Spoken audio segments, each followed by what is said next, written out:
Developments tonight on last week's tragedy in Westerly. Robin Moss, one of the women shot and severely wounded at Babcock Village, is slowly improving but remains in the hospital tonight.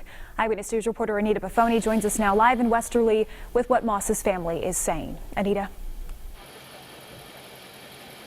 Well, Caroline, today a ceremony was held in honor of one of the victims who was killed at the shooting that took place last week here at the Babcock Village. Meanwhile, a pastor from a church in Westerly tells me the faith community is rallying together in support of a woman who was also shot and critically injured.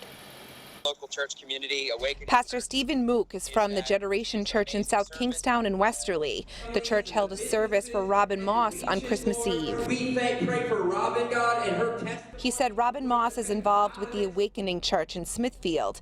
Mook says the faith community throughout Rhode Island has jumped in to send prayers and support for Robin and her family during her road to recovery. When the news went out, we wanted to be really the first to pray, to do everything we possibly could to shine a light. Pastor Mook says his love for the community and his faith inspired him to do something for the family, to send any spiritual and emotional support he can. We believe that she is going to be a walking miracle, but also to support for the family, financially for the medical bills and so on. Ron Moss is Robin's husband. In a message to Eyewitness News, Moss said her breathing tube was removed on Christmas Day and I was able to hear her voice for the first time since the tragedy. She has a long way to go on the road to recovery, but doctors are hopeful she will make a full recovery.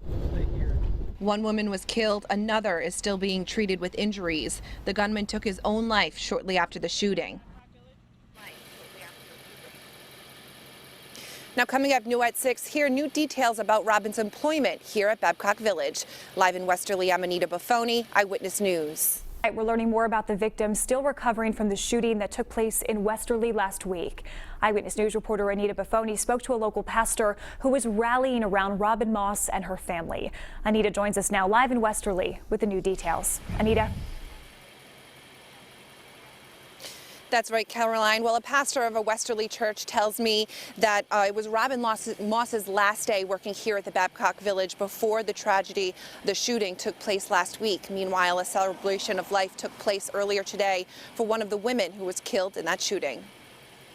That she is Pastor Stephen Mook of the Generation Church in Westerly and South Kingstown says Robin Moss was wrapping up her last shift at Babcock Village before a gunman opened fire, hitting her. It was a few hours before she was going to clock out for the last time, which just the senseless violence and the tragedy that this is. Mook helped organize a service in honor of Robin Moss, who is still recovering from serious injuries. Ever working in Westerly. It was the least that we could do was to highlight her life and to pray for her and have people give and to support.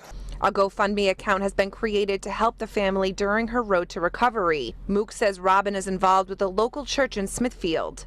What people are saying about Robin and her family from her local church community, Awakening Church, is that she was an amazing servant, amazing mother. In a message to Eyewitness News, Robin's husband, Ron Moss, said her breathing tube was removed on Christmas Day and I was able to hear her voice for the first time since the tragedy. She has a long way to go on the road to recovery, but doctors are hopeful she will make a full recovery. Robin was one of 3 shot during the shooting. One lost their life. Another woman is still recovering from injuries. In the end, the gunman took his own life after the shooting. Now, Mook says his church is trying to plan another prayer service for Robin and her family in the coming weeks. Live in Westerly, I'm Anita Buffoni, Eyewitness News.